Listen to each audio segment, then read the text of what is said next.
Hi guys, good morning. Amanda Brooks here. How are you? I've been wanting to do this video, just now getting time since this past weekend. I actually traveled to Portsmouth, New Hampshire with several distributors that work with me in a health and wellness company. And we had a great training in the morning, and then we met at the Green Elephant. It's in Portsmouth. It's a vegetarian restaurant, probably one of my favorites.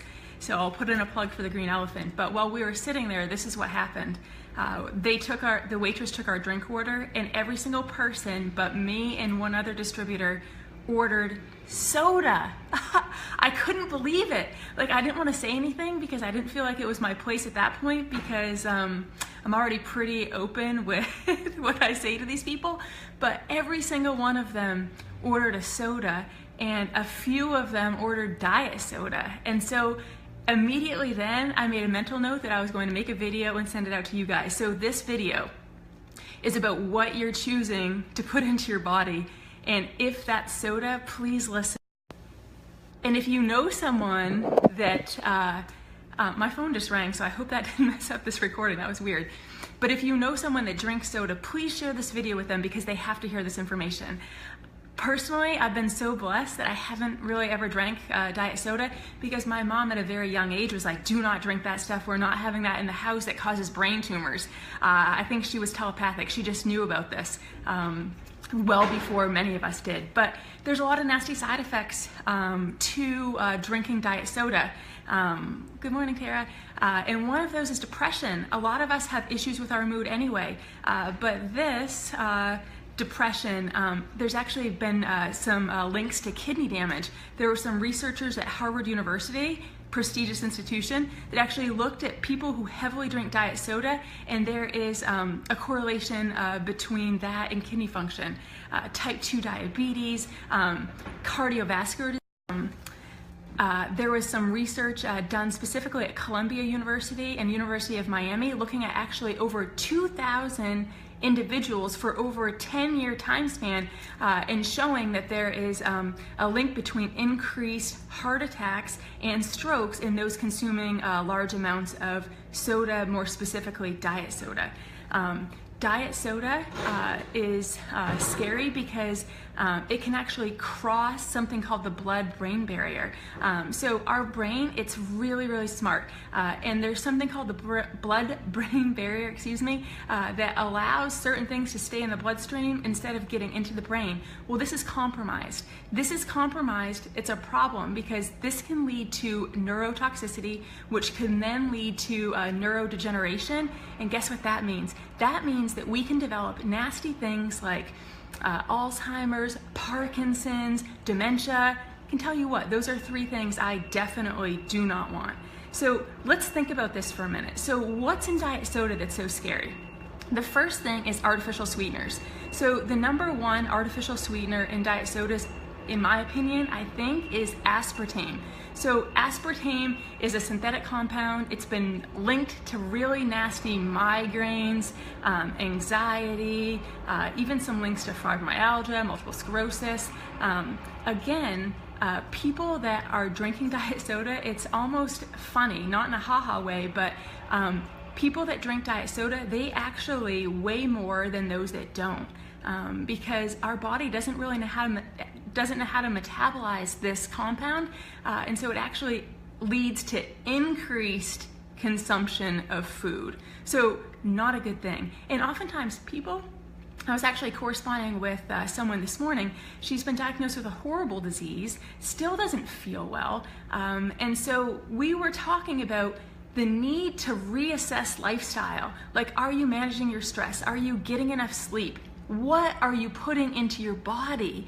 Can we all start keeping a food log? If you feel like crud, if you don't feel well, can you start keeping a food log for me? Can you see if there's a correlation to what you're eating and the symptoms that you're experiencing? Because I'm pretty darn sure that if you started adhering to a plant-based diet, you'd feel remarkably better. So that's the first thing in diet soda. The second thing is fake dyes. dyes are horrible. You guys hear about, yellow dye number whatever, red dye number whatever.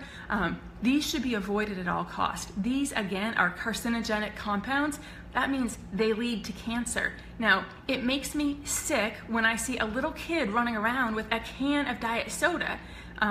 There's been a huge link between these artificial dyes and ADHD, attention deficit hyperactivity disorder, which we're seeing an increase in the number of these diagnoses annually. So this is disgusting. Another compound in diet sodas is phosphoric acid. Do you guys remember being in science class and pouring the cola into the beaker and then putting a nail in the beaker and seeing the nail rust? Okay, that's alarming. That's secondary to the phosphoric acid. This is the epitome of oxidative stress. If you don't know what oxidative stress is, check out some of my other videos or comment below and I'll do another video specifically on oxidative stress. But this is causing us to age faster. Who wants to age faster? Not me. So if you don't want to age faster, then definitely nix-nay on the diet sodas. But the number one thing that I think phosphoric acid does is it actually leads to decreased bone density. Those of us that are females especially, we cannot afford to have a decrease in bone density, which will lead to osteopenia and then on to osteoporosis. What this does, it actually leaches nutrients from our bones, namely calcium, causing a weakening of the bones. So we don't want that to happen.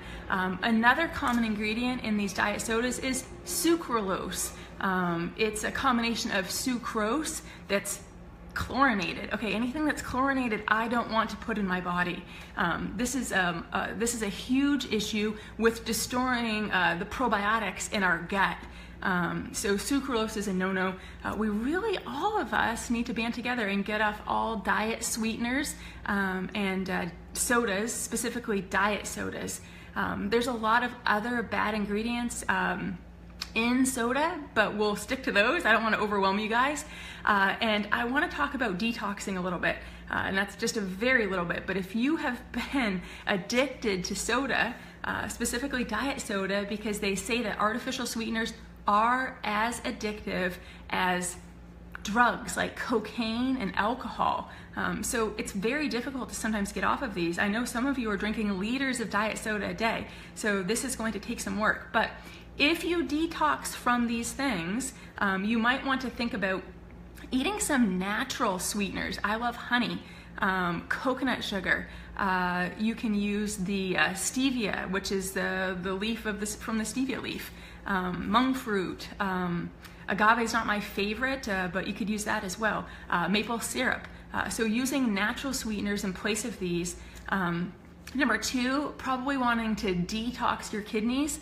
I love using essential oils for this. That's probably another video, but juniper berry is one that's great for detoxing the kidneys. Lemon is great to put in your water. I don't know if you've heard of milk thistle. This is an herb. This is great for detoxing kidneys as well as detoxing the liver. Good morning, Barb. And then what can you do? Like those of you that are addicted to soda, that fizziness, you don't just like water. And I know most of you are like that because every single time I go on the plane, I'm ordering water, no ice, and then everyone around me is ordering soda. So this is what you can do. You can buy sparkling water and you can mix it half and half with your favorite fruit juice or add essential oil. You can start